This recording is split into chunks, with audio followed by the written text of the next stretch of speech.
Saya sangat ketat di dalam menjalankan protokol kesehatan. Saya menjauhi kerumunan, menjaga jarak. Ketika saya sudah mengikuti kegiatan vaksin, bahkan sampai dosis kedua, mengabaikan yang namanya protokol kesehatan. Saya tidak menggunakan masker, saya tidak jaga jarak,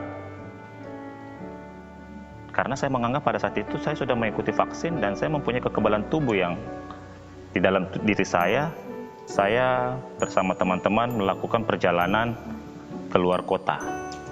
Di dalam perjalanan itu kami di dalam kendaraan sangat tidak mengikuti, tidak mematuhi protokol kesehatan. Jadi kami dalam berkendaraan itu ada beberapa orang tidak menggunakan masker. Kami begitu dekat satu sama yang lain, istilahnya kami tidak jaga jarak.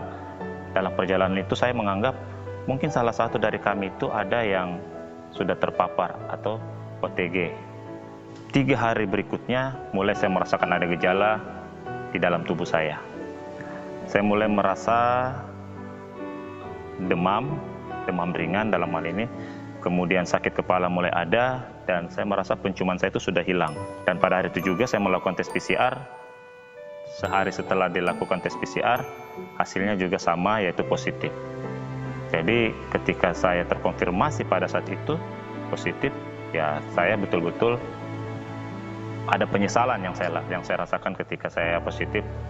Saya melakukan isolasi mandiri di rumah karena saya pikir gejala saya tidak begitu berat. Saya ingin isolasi di rumah saja. Dan ketika saya hari 8 saya mengikuti tes, hasilnya puji Tuhan sudah negatif.